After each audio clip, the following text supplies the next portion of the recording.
இன்றைக்கு நடத்தப்படும் சாயந்தரம் 4 மணிக்கு அதையும் அட்டன் பண்ணி அதை கேட்கும்படியாக உங்களை நான் கேட்டுக்கொள்கிறேன். ஸோ இப்போ நம்ம தேவனுடைய செய்திக்குள்ளாக நம்ம கடந்து செல்வோம். நாம் யாவரும் தலைகளை தாழ்த்தி நாம் ஜெபிக்கலாம். வானத்தையும் பூமியையும் சகலத்தையும் படைத்த எங்கள் அன்புள்ள நேச தகப்பனே, ஆசீர்வதிக்கப்பட்ட இந்த நல்ல தகப்பனை நேரத்துக்காக உங்கள் சமூகத்தை ஜெபிக்கிறோம் ஆண்டவரே. இந்த நேரத்தில் கூட நாங்கள் எல்லாருமே நம்முடைய சமூகத்தில் நாங்கள் வந்திருக்கிறோம் ஆண்டவரே. சத்தியத்தை அறிவீர்கள், சத்தியம் உங்களை விடுதலை ஆக்கும் ஆண்டவரே. சத்தியத்தை தகப்பனை நாங்கள் அறிந்து கொள்ளும்படியாக ஆண்டவரே தகப்பனே, ஆண்டவரே நீர் எங்கள் மத்தியில் பேசும்படியாக ஜெபிக்கிறோம் ஆண்டவரே.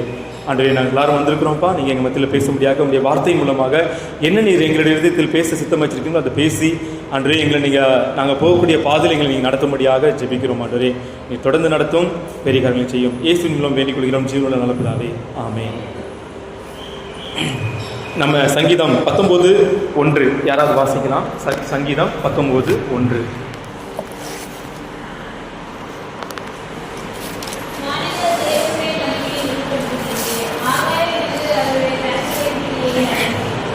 சரி, நம்ம முன்பகுதி மட்டும் நம்ம படிக்கலாம்.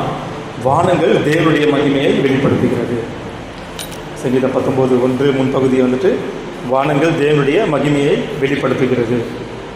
ஸோ இதில் நம்ம பார்த்தோம் அப்படின்னா தேவனுடைய மகிமை, அது அந்த தலைப்பில் தான் இன்றைக்கி நம்ம வந்து செய்தி நம்ம கேட்க போகிறோம். தேவனுடைய மகிமை. இப்போ இந்த வசனத்தை படிக்கும்போது உங்களுக்கு என்ன அது புரிஞ்சுதோ அதை நீங்கள் சொல்லுங்கள். தேவனுடைய மகிமையை குறித்து வானங்கள் தேவனுடைய மகிமையை வெளிப்படுத்துகிறது. தேவனுடைய மகிமை அப்படின்னா என்ன நீங்கள் வந்துட்டு உங்களால் தெரிஞ்சதை நீங்கள் சொல்லலாம். வானங்கள் தேவனுடைய மகிமையை வெளிப்படுத்துகிறது. இந்த இடத்துல தேவனுடைய மகிமையை குறித்து உங்களுக்கு தெரிஞ்சதை நீங்கள் சொல்லலாம். இந்த வசனத்தை வச்சு அல்லது உங்களுக்கு தெரிஞ்ச தேவனுடைய மகிமை பற்றி சொல்லணும்னா சொல்லலாம். எப்படி? நட்சத்திரங்கள், வெளிச்சம், நிலா. ஓகே, வானத்தில் நிறையா தேவன் வந்துட்டு படைச்சிருக்கிறாரு. வேற தேவனுடைய மகிமை எப்படின்னா எப்படி? கிரில்லா, வெளிச்சமா, வெளிச்சம், நிழல், இதெல்லாம் வந்துட்டு தேவனுடைய மகிமை. ஸோ இதை நம்ம இப்போ தேவனுடைய மகிமை அப்படின்னும் போது நம்ம அவருடைய பண்புகளை வச்சு நம்ம வந்து சொல்லலாம். அவருடைய பண்புகளை வச்சு நம்ம சொல்லலாம். எப்படின்னா இப்போ தேவனுடைய மகிமை, வானங்கள் தேவனுடைய மகிமையை வெளிப்படுத்துகிறது அப்படின்னும் போது நீங்கள் சொன்னீங்க, அது சூரியன், நிலா, நட்சத்திரங்கள், வெளிச்சம் எல்லாத்தையும் நீங்கள் சொன்னீங்க. அப்போது அவருடைய பண்பு என்ன அப்படின்னா அதெல்லாம் படைச்சிருக்கிறார். அப்போ அவர் வந்துட்டு எப்படிப்பட்டவர் அப்படின்றது நம்ம வந்து நினைக்கணும். அவருடைய மகிமை, வானங்கள் நம்ம பார்த்தது ஒரு வானம், அவ்வளோதான் நம்ம பார்த்துருக்குறோம். 3 வானங்கள். பவுல் சொல்கிறாரு, நான் 3ஆம் வானம் வரையில வந்துட்டு நான் போயிருக்கேன் அப்படின்னு சொல்கிறார். அந்த ஃபேன் ஆன் பண்ணிக்கோங்க கிஷோர், ஆன் பண்ணு. ஸோ அப்படி வந்துட்டு வானங்கள், பவுல் வந்துட்டு நான் 3ஆம் வானம் வரையும் நான் போயிட்டு வந்திருக்கேன் அப்படின்னு சொல்லியிருக்கேன். நம்ம பார்த்தது ஒரே ஒரு வானம் தான், நம்மளுக்கு தெரிஞ்சது, அவ்வளோதான். அதுக்கு மேலெலாம் நம்ம பார்த்தது இல்லை.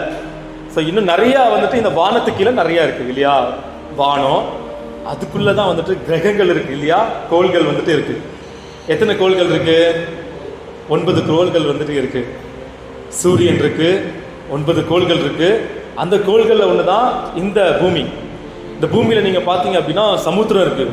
நம்ம அதை பார்க்கும்போது எவ்வளோ பெருசாக இருக்கு இல்லையா? அதெல்லாம் பார்க்கும்போது அதில் எவ்வளோ திரளான மச்சங்கள் இருக்குது, மீன்கள் இருக்குது.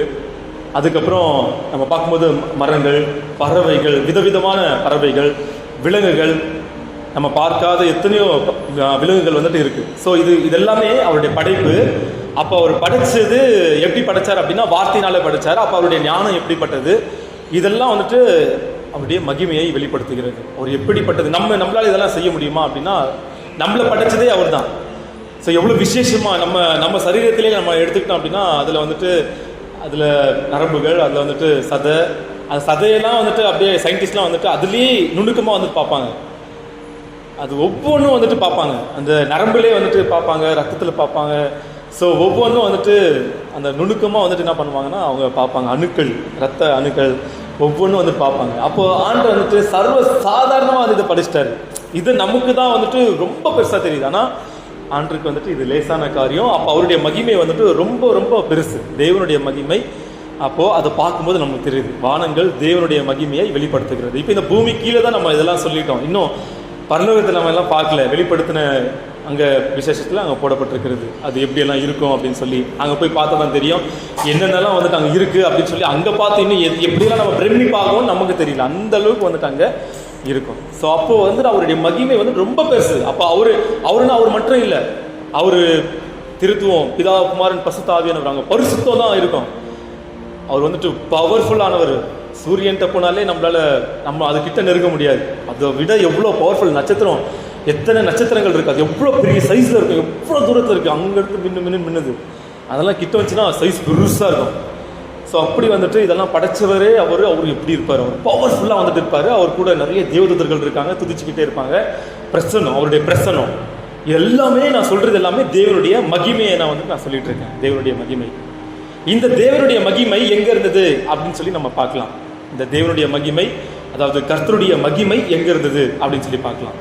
யாத்திராகமும் 40ஆம் அதிகாரத்தை நம்ம வந்து எடுத்து வச்சுக்கலாம்.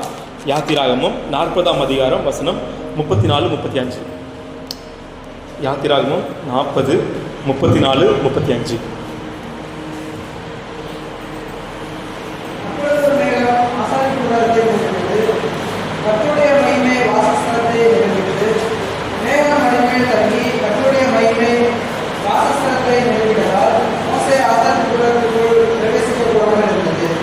அப்பொழுது ஒரு மேகம் ஆசரிப்பு கூடாரத்தை மூடினது, கர்த்தருடைய மகிமை வாசஸ்தலத்தை நிரப்பிருச்சு.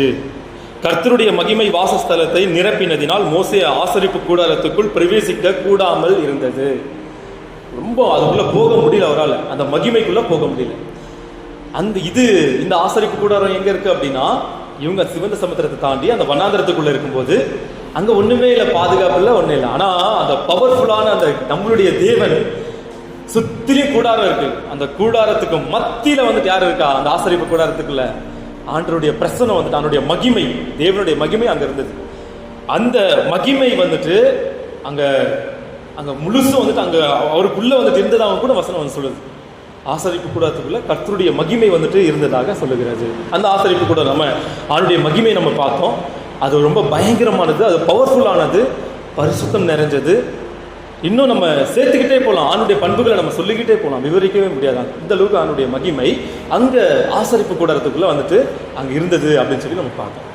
அடுத்தது எங்கே இருந்தது அப்படின்னு பார்க்கும்போது 1 ராஜாக்கள் 8 நம்ம எடுத்து வச்சுக்கலாம். 1 ராஜாக்கள் 8 10 11 யாராவது வாசிக்கலாம். 1 ராஜாக்கள் 8ஆம் அதிகாரம் வசனம் 10 11. 1 ராஜாக்கள் 8ஆம் அதிகாரம் வசனம் 10 11.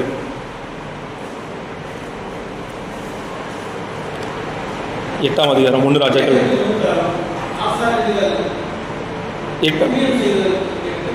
10 11 ரெண்டுமே.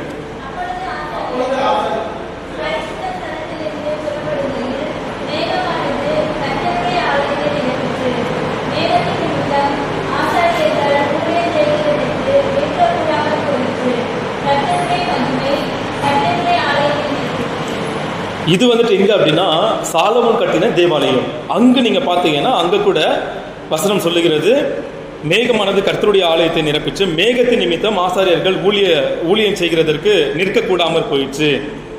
கர்த்தருடைய மகிமை ஆலயத்தை நிரப்பிச்சு. அங்கு சாலமோன் வந்துட்டு அங்க வந்துட்டு ஆலயத்தை வந்துட்டு அங்க எருசலேம்ல வந்துட்டு அவர் கட்டினார்.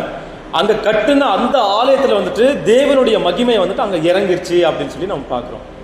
முதல்ல வந்துட்டு நம்ம பார்த்தது ஆசரிப்பு கூடாரத்தில், அதுக்கப்புறம் சாலமோன் கட்டின தேவனுடைய ஆலயத்தில் வந்துட்டு அங்கே வந்துட்டு இறங்கிச்சு, அவருடைய கர்த்தருடைய மகிமை வந்துட்டு இறங்கிச்சு. அடுத்ததாக வந்துட்டு கர்த்தருடைய மகிமை அடுத்தது யார் மூலமாக வந்துச்சுன்னு சொல்லி நம்ம பார்க்கலாம். யோவான் 1:14. பரிசுத்த யோவான் எழுதின சுவிசேஷம் 1ஆம் அதிகாரம் வசனம் 14. யோவான் 1:14.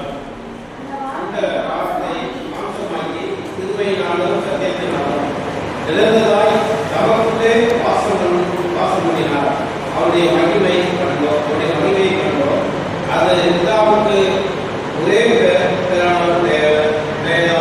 மகிமைக்கு ஏற்ற மகிமையாகவே அந்த வார்த்தை மாம்சமாகி கிருபையினாலும் சத்தியத்தினாலும் நிறைந்தவராய் நமக்குள்ளே வாசம் பண்ணினார்.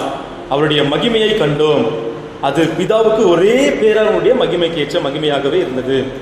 இங்கு வந்துட்டு இயேசு கிறிஸ்து மகிமையாக வருகிறார். அதாவது அங்கு பிதா குமாரன் பரிசுத்த ஆவியானவர் அங்கு பரலோகத்தில் இருந்த அந்த மனுஷகுமாரன் இங்கு அந்த மகிமையாக இங்க பூமிக்குள்ள அவர் பிரவேசிக்கிறார். இயேசு கிறிஸ்து வந்துட்டு அவர் வருகிறார். இயேசு கிறிஸ்து மூலமாக தேவனுடைய மகிமை வந்துட்டு வருகிறது. எப்படிப்பட்டவர், எல்லாத்தையும் படைச்சவர், எப்படியெல்லாம் பட்டவர் அவர் வந்துட்டு. ஆனா அவர் தேவனுடைய மகிமை இயேசு கிறிஸ்து மூலமாக வருகிறது. எப்படி வருகிறது அப்படின்னா தாழ்மையாக வருகிறது, தாழ்மையின் சின்னமாக வருகிறது, இரக்கத்தோடு வருகிறது, எல்லாரையும் நேசிக்கக்கூடிய இருதயத்தோடு வந்துட்டு வருகிறது. அங்க இருக்கக்கூடிய எல்லாரையும் வந்துட்டு அவர் நேசிச்சார், யாரையும் வந்துட்டு அவர் வெறுக்கவே இல்லை. பாவிகள் இடத்துல வந்துட்டு அன்பா இருந்தார்.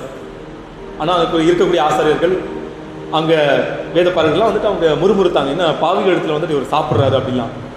அப்படிப்பட்ட வந்துட்டு அவர் கிருபை உள்ளவராக இருந்தாரு. இது கூட வந்துட்டு என்ன அப்படின்னா தேவனுடைய மகிமை தான். அவர் எப்படிப்பட்ட பயங்கரமா வந்துட்டு இருக்கிறாரு. அவருடைய பண்புகள்ல நம்ம பார்க்கும்போது இரக்கம், தாழ்மை, அன்பு, இதெல்லாமே அவருக்கு வந்துட்டு பொருந்தும். இது கூட தேவனுடைய மகிமை தான் அப்படின்னு சொல்லி நம்ம பார்க்கிறோம். அப்ப இயேசு கிறிஸ்து வந்துட்டு ஒரு மகிமையாக அவர் என்ன பண்றாருன்னா ஜனத்துக்குள்ள அவர் பிரவேசிச்சு அவர் மகிமையாக வந்து கர்த்தருடைய மகிமை அவர் மூலமாக வந்தது அப்படின்னு சொல்லி நம்ம வந்து பார்க்கிறோம். அடுத்ததாக நம்ம எபேசியர் 2ஆம் அதிகாரம் வசனம் 20, 21, 22 கர்த்தருடைய மகிமை அடுத்தது எங்க இருக்குது அப்படின்னு சொல்லி நம்ம பார்க்கலாம். எபேசியர் 2, 20, 21, 22.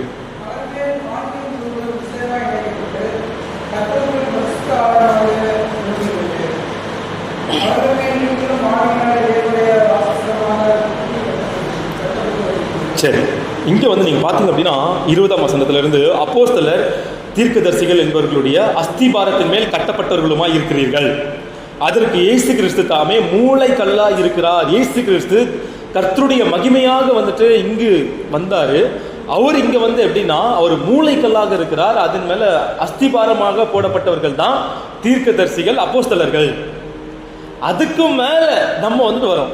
நம்ம இசைவாக ஒரு மாளிகையாக பரிசுத்த ஆலயமாக நம்ம கட்டப்பட்டு நம்ம வந்துட்டு இருக்கோம் அப்படின்னு சொல்லி என்ன பண்ணா வசனம் நமக்கு சொல்லுகிறது. அதாவது என்ன சொல்லப்படுகிறதுனா ஒரு சபையாக ஆலயம் ஒரு ஆலயத்துக்குள்ள வந்துட்டு என்ன பண்றாருன்னா பரிசுத்த ஆலயமாக நீங்க எல்லாம் கட்டப்பட்டு வரீங்க அப்படின்னா ஒரு சபைக்குள்ள வந்துட்டு கர்த்தருடைய மகிமை வந்துட்டு வர்றதுதான் வந்துட்டு இந்த வசனம் வந்துட்டு நமக்கு தெரியப்படுத்துகிறது. இயேசு கிறிஸ்து மூலமாக தேவனுடைய மகிமை வந்தது.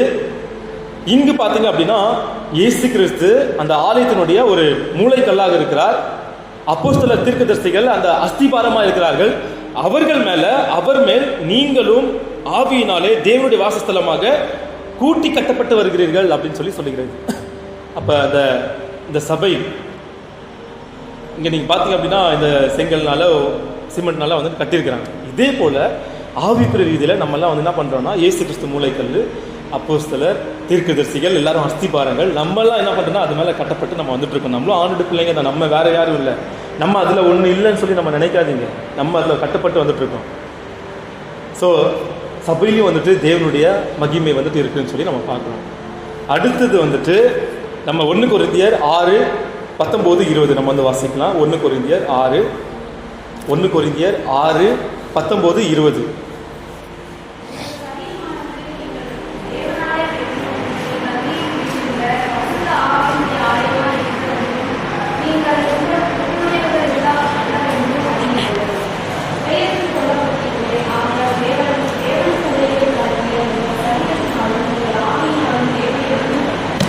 உங்கள் சரீரமானது நீங்கள் தேவனாலே பெற்றும் உங்களில் தங்கியும் இருக்கிற பரிசுத்த ஆவியினுடைய ஆலயமாய் இருக்கிறது என்றும் நீங்கள் உங்களுடையவர்கள் அல்லவென்றும் அறியீர்களா?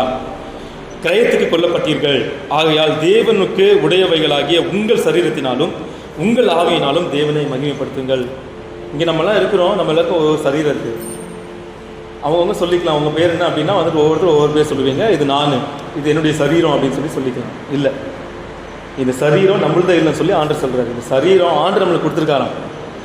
நம்ம வந்துட்டு நம்மளை அலங்கரிக்கிறோம், நமக்குரிய காரியங்கள் நம்ம செஞ்சுட்டு இருக்கோம், நம்ம மேன்மையடையக்கூடிய காரியங்கள், நம்ம பல காரியங்கள் பண்ணிட்டு இருக்கோம். ஆனால் இந்த சரீரத்தின் மூலம் இந்த சரீரத்தை கொடுத்தது யார் அப்படின்னா அது ஆண்டர் தான். நீங்கள் உங்களுடையவர்கள் அல்ல அப்படின்னு சொல்லி வசனம் சொல்லுது. இந்த சரீரம் வந்துட்டு உங்களுடையது அல்லையா, இது வந்துட்டு ஆண்டர் தான் நம்மளுக்கு கொடுத்ததுன்னு சொல்லி சொல்லப்படுகிறது. அது மாத்திரம் இல்ல, பரிசுத்த ஆவியும் இந்த சரீரத்துக்கு கொடுக்கப்பட்டிருக்குன்னு சொல்லி வசனம் சொல்லுது. அதுதான் நம்ம வாஸ்தவம். உங்கள் சரீரமானது நீங்கள் தேவனாலே பெற்றும் உங்களில் தங்கியும் இருக்கிற பரிசுத்த ஆவியினுடைய ஆலயமா இருக்கிறது என்று அப்படின்னு சொல்லி. இந்த சரீரம் வந்துட்டு நம்மளுடைய இது இல்லை, இது தேவன் கொடுத்தது. இந்த சரீரத்தில் தங்கும்படியாக பசுத்த ஆவி வந்துட்டு இந்த சரீரத்தில் கொடுத்துருக்காங்க. அப்போ இது என்ன அப்படின்னா, இது ஒரு ஆலயமா. நம்ம சபை தான் வந்துட்டு நல்லா பசுத்தமாக இருக்கணும் அப்படின்னு சொல்லி நினைக்கிறோம். நம்ம சரீரமே தேவனுடைய ஆலயமாக இருக்கிறது. ஸோ நம்மளுடைய இந்த ஆலயத்தை நம்ம வந்துட்டு எவ்வளோ பசுத்தமாக வைக்க முடியுமோ அந்த அளவுக்கு நம்ம அதை வைக்கணும். ஏன்னா ஆண்டு வந்துட்டு வசனம் சொல்லுது, உங்கள் சரீரத்தின் ஆகையால் தேவனுக்கு உடையவைகளாகிய உங்கள் சரீரத்தினாலும் உங்கள் ஆவியினாலும் தேவனை மகிமைப்படுத்துங்கள். இந்த சரீரத்தின் மூலமாக நம்மளுடைய ஆவியின் மூலமாக நம்ம தேவனை வந்துட்டு மகிமைப்படுத்தணும்னு சொல்லி வசனம் சொல்லுது. தேவனுடைய மகிமையை நம்ம வந்து பார்த்தோம். அவருடைய சிருஷ்டிப்பே ஒரு பெரிய மகிமை தான். அவர் இரக்கமுள்ளவராக இருக்கிறாரு, அவர் தாழ்மையுள்ளவராக இருக்கிறாரு, அவருடைய பண்புகள் இதெல்லாம் வந்துட்டு அவருடைய மகிமை. ஸோ அந்த மகிமையை நம்ம திருப்பி தரணும். அந்த மகிமை நமக்கு தந்துட்டார், நமக்கு தராரு, நான் தந்திருக்காரு. அவர் நம்மளுக்கு சரீரத்தை கொடுத்துருக்காரு, பசுத்தாவியை கொடுத்துருக்காரு. ஸோ இப்படிப்பட்ட மகிமையை நம்மளுக்கு வந்து தந்திருக்காரு. நம்ம என்ன பண்ணணுமா, தேவனை மகிமைப்படுத்தணுமா. நம்ம வந்துட்டு முதலாவது பார்த்தோம், ஆசரிப்பு கூடாரத்துக்குள்ள வந்துட்டு வந்தார். அந்த மனாந்திரத்தில் அங்கே வந்துட்டு ஆசரிப்பு கூடாரம் மத்தியில் வந்துட்டு கர்த்தருடைய மகிமை வந்துச்சு. ரெண்டாவது சாலமோனின் தேவாலயத்தில் வந்துட்டு என்ன பண்ணுச்சுன்னா கர்த்தருடைய மகிமை அங்கே வந்துச்சு. மூன்றாவதாக இயேசு கிறிஸ்து மூலமாகவே அந்த மகிமை வந்தது. ஆனால் அந்த மகிமையான இயேசு கிறிஸ்துவை என்ன பண்ணாங்க, சிலுவையில் தூக்கி அரைஞ்சிட்டாங்க, அடித்து கொண்டு போட்டாங்க. சிலுவையில் வந்து அவர் அரைஞ்சார், அது ஒரு மகிமை தான். ஆண்டு நமக்காக சிலுவையில் வந்துட்டு என்ன பண்ணார், அவர் தன்னையே வந்துட்டு ஒப்பு கொடுத்தார், அது ஒரு மகிமை, கர்த்தருடைய மகிமை. மூன்றாம் நாள் உயிரோடு வந்துட்டு அவர் மரணத்துக்கு அதிபதியாக அவர் மரித்து மூன்றாம் நாள் அவர் வந்துட்டு என்ன பண்ணார், உயிர் தெளிந்திருக்கிறார், அது ஒரு மகிமை. ஸோ நம்மையும் அப்படியாக உயிர்த்தலை செய்யக்கூடியது அது ஒரு மகிமை அப்படின்னு சொல்லி, இதெல்லாம் அவருடைய மகிமை தான் அப்படின்னு சொல்லி நம்ம பார்க்குறோம். ஸோ இயேசு கிறிஸ்து ஒரு மகிமையாக அவர் வந்தார். அதுக்கப்புறம் சபையில் வந்துட்டு கர்த்தருடைய மகிமை வந்தது. அதுக்கப்புறம் நமக்குள்ள இங்கே இருக்கக்கூடிய ஒவ்வொருத்தருக்குள்ளேயும் வந்துட்டு கர்த்தருடைய மகிமை வந்திருக்கு. ஸோ இந்த மகிமையை நாம் அவருக்கு செலுத்தணும். இது நம்மளுடையதா இல்லை, நம்ம இருக்கக்கூடிய சரீரமே நம்மளுது இல்லை, அவர் கொடுத்தது. ஸோ அவர் கொடுத்துருக்கக்கூடிய அந்த ஆவி பசுத்தாவின் நமக்கு அவர் கொடுத்தது. ஸோ அவர் நம்ம கொடுத்துருக்கக்கூடிய இந்த மகிமை அவருக்குரியது. நம்ம என்ன பண்ணோம், அவருக்கு தரணும் அப்படின்னு சொல்லி ஆண்டவர் சொல்றாரு, உங்கள் சரீரத்தினாலும் உங்கள் ஆவியினாலும் தேவனை மகிமைப்படுத்துங்கள். நீங்கள் தான் ஆண்டவரை மகிமைப்படுத்து, நான் ஒன்றுமே இல்லை ஆண்டவரே. பவுல் சொல்லுவார் இல்லையா, நான் தூசி குப்பை, நான் ஒன்றுமே இல்லை. நம்ம நினைப்போம் அவர் வந்துட்டு பணக்காரரு, அவர் வந்துட்டு அவர் பரிசெயராக இருந்தார், அவர் வந்துட்டு கமாலியல் கையில் படித்தார், அவர் நல்லா படிச்சிருக்கிறாரு, நிறைய நிருபங்களை எழுதியிருக்காரு, அவர் தாழ்மை நடந்துக்கிட்டாரு, எல்லாம் நம்ம அவரை பற்றி நம்ம சொல்கிறோம். ஆனால் அவர் தன்னை வந்து சொல்கிறாரு, தன்னுடைய நிலையை வச்சு அவர் சொல்கிறாரு, நான் தூசி குப்பை, நீங்கள் தான் ஆண்டவர் அப்படின்னு சொல்லி அவர் சொல்கிறாரு.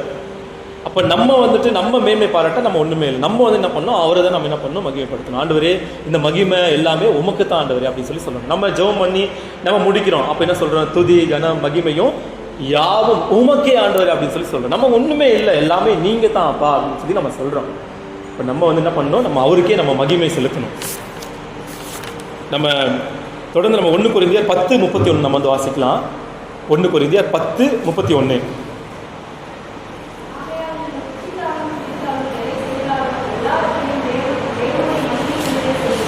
ஆகையால் நீங்கள் புசித்தாலும் குடித்தாலும் எதை செய்தாலுமே, வெறும் புசிக்கிறது குடிக்கிறது மட்டும் இல்லை, நீங்கள் செய்யக்கூடிய அனைத்து செயல்கள் எது செய்தாலுமே அது தேவனுக்கு வந்துட்டு அது எல்லாவற்றையும் தேவனுடைய மகிமைக்கென்றே செய்யுங்கள் அப்படின்னு சொல்லி ஆண்டவர் சொல்றாரு. நம்ம கிட்ட அது வந்துட்டு என்ன பண்றாருன்னா அவர் சொல்றாரு, நீங்க தேவனுடைய நாம மகிமைக்கென்றே நீங்க என்ன பண்ணுங்க, செய்யுங்க அப்படின்னு சொல்லி அவர் சொல்றாரு. நம்ம எதை செஞ்சாலுமே நம்ம செய்யறதெல்லாம் தேவனுடைய நாம மகிமைப்படுதா அப்படின்னு சொல்லி நம்ம யோசித்து பார்க்கணும்.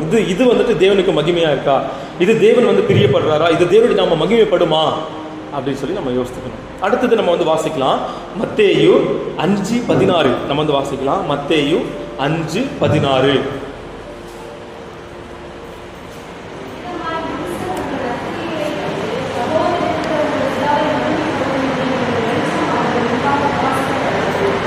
இவ்விதமாய் மனுஷர் உங்கள் நற்கிரியைகளை கண்டு பரலோகத்தில் இருக்கிற உங்கள் பிதாவை, நம்முடைய அப்பா, நம்ம பரலோகத்தில் இருக்கக்கூடிய நம்ம அப்பா, நம்முடைய பிதாவை நம்ம என்ன பண்ணணுமா, மகிமைப்படுத்தணும். யார் மகிமைப்படுத்தணும் அப்படின்னா, யார் மகிமைப்படுத்தணும்,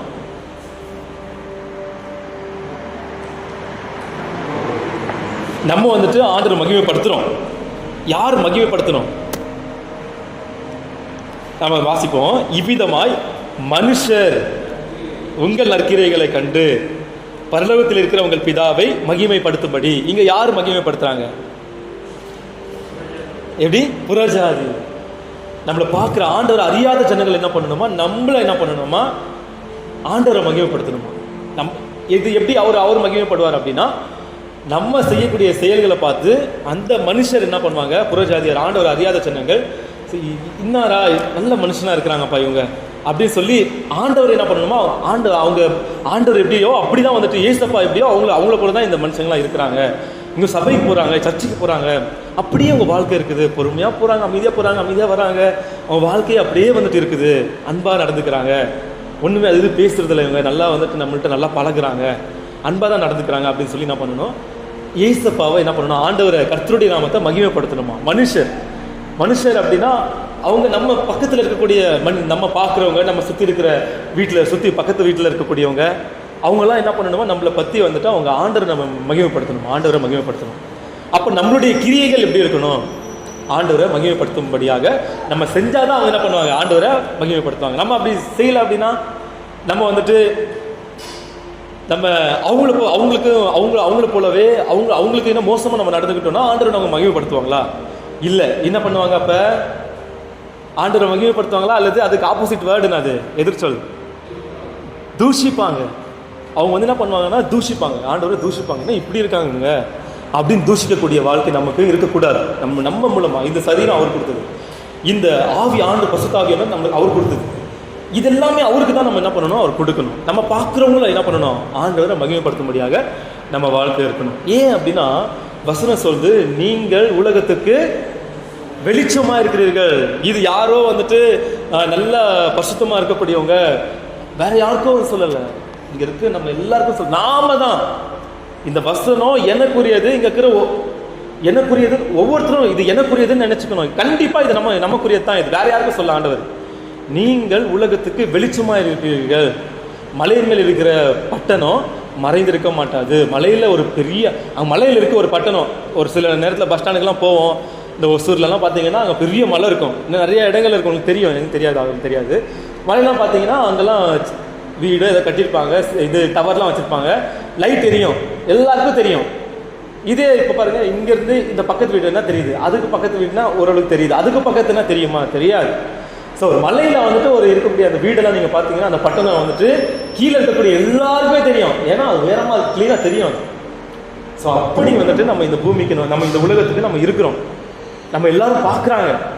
நம்ம பார்க்கும்போது அவங்களுக்கு வெளிச்சமாக இருக்கணும். வெளிச்சம் அப்படின்னா வந்துட்டு நம்ம வாழ்க்கை வந்துட்டு அவ்வளோ பிரகாசமாக இருக்கணும்.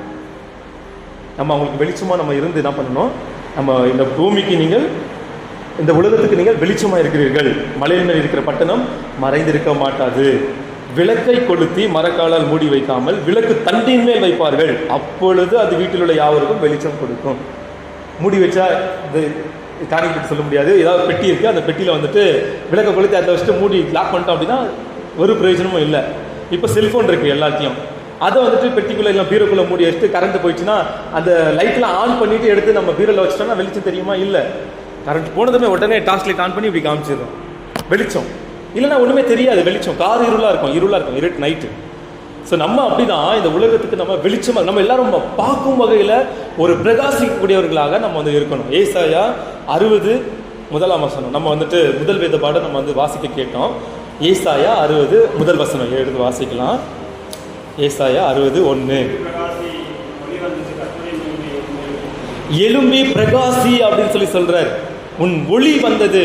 இந்த உலகத்துக்கு இயேசு கிறிஸ்து ஒளியாக வந்தார். நமக்கும் நீ உலகத்துக்கு வெளிச்சமா இருக்கிறார், நமக்கும் அந்த உரிமையை கொடுத்துட்டார். நீ தான் இங்க இருக்கக்கூடிய ஒவ்வொருத்தரையும் இயேசு கிறிஸ்து கையை நீட்டி சொல்லுவாரு, நீ வந்துட்டு இந்த உலகத்துக்கு நீ வெளிச்சமா இருக்கிற. நீ நினைக்காத நான் இல்லாண்டவர் எப்ப இவரு வேணா எடுத்துட்டு போட்டு நான்லாம் அப்படியெல்லாம் இல்லாண்டவர், நான் யாரு அப்படின்னு சொல்லி எல்லாம் இல்லை. நீ நம்மள கை நீட்டி சொல்லுவார், நீ உலகத்துக்கு வெளிச்சமா இருக்கிற அப்படின்னு சொல்லி சொல்றாரு. நம்மளாம் அவருடைய பிள்ளைங்க, நம்ம இந்த உலகத்துக்கு வந்துட்டு வெளிச்சமா இருக்கணும். ஸோ அதுதான் வசனம் சொல்லுது. ஏசாயா 60:1 எழும்பி நீ என்ன பண்ணு? பிரகாசி. உன்னால முடிஞ்சது என்ன பண்ணு? பிரகாசி. ஏன் அப்படின்னா உன் ஒளி வந்தது, கர்த்தருடைய மகிமை உன்மேல் உதித்தது. இப்படி ஒரு சூரியன் வந்துட்டு உதிக்கும் போது ஒரு இருட்டா இருக்கு. இப்போ ஒரு 4-5 மணிக்கு அல்லது நைட்டெல்லாம் நீங்க பாத்தீங்கன்னா இருட்டா இருந்துச்சு. சூரியன் அப்படியே உதிச்சு வரும்போது அப்படியே புதிய நாள் அப்படின்னா அப்படியே பிரகாசம், அப்படியே அப்படியே வெளிச்சம் வந்து அப்படியே புதிய நாள் வருது. நம்ம வாழ்க்கையில் ஒவ்வொரு நாளும் அப்படி ஒரு பிரகாசத்துக்கு ஒரு வெளிச்சம் வந்துக்கிட்டே இருக்கும். இன்னைக்கு நான் வெளிச்சமாக நான் இருக்கிறேன், நாளைக்கு தான் இன்னைக்கு நைட் முடிஞ்சு நாளைக்கு அவ்வளோதான் முடிஞ்சு போச்சு, சர்ச் முடிஞ்சு எல்லாம் ப்ரேயர் எல்லாம் முடிஞ்சு போச்சு, இனிமேல் நான் அவ்வளோதான் சர்வசாதாரணமான ஒரு மனுஷனாக நான் வாழ போகிறேன். இல்லை, ஆண்டு நம்மளை எழும்பி பிரகாசின்னு சொல்கிறது ஒவ்வொரு நாளும் தான், ஒவ்வொரு நிமிஷம் தான். நம்ம ஒவ்வொரு நாளும் எழும்பி பிரகாசிக்கலாம். எப்போவுமே அவருடைய கிருபை நம்மளுக்கு புதிதாக இருக்கிறது. எப்போவுமே நம்மளை அவர் கைவிடாத தேவனாக இருக்கிறார். நம்ம எப்போவுமே நீ என் பிள்ளைன்னு அவர் எப்போவுமே சொல்லிக்கிட்டே இருப்பார். நம்ம உரிமை அதை பாராட்டணும். நீங்கள் எங்கள் அப்பா தான் ஏசப்பா, நான் எவ்வளோ தூரம் போனாலும் இல்லைப்பா, நான் அந்த பாவத்தெல்லாம் நான் வெறுத்து தள்ளிடுறேன்ப்பா, நீங்கள் என் அப்பா தான்ப்பா, அதை நீங்கள் பார்க்க மாட்டீங்க அப்பா அப்படின்னு சொல்லி நம்ம உரிமை பாராட்டி நம்ம இந்த பூமிக்கு என்ன பண்ணணும், நம்ம இந்த உலகத்துக்கு வெளிச்சமாக இருந்து நம்ம எழுப்பி நம்ம பிரகாசிக்கணும். ஏன்னா கர்த்தருடைய மகிமை நம்ம என்ன பண்ணுறது, நம்ம மேலே உதித்தது அப்படின்னு சொல்லி வசனம் சொல்லுது. ஸோ அப்படியாக நம்ம இந்த பூமியில் நம்ம வாழ்வோம், நம்ம எழும்பி பிரகாசிப்போம். இந்த பூமிக்கு இந்த உலகத்துக்கு நம்ம வெளிச்சமாக நம்ம இருப்போம். அப்படி தான் நம்ம ஆண்டு இங்கே வச்சிருக்கிறாரு. ஆண்டு நம்மளை வச்சிருக்காருன்னா ஒரு நோக்கம் இருக்குது, ஒரு திட்டம் இருக்குது.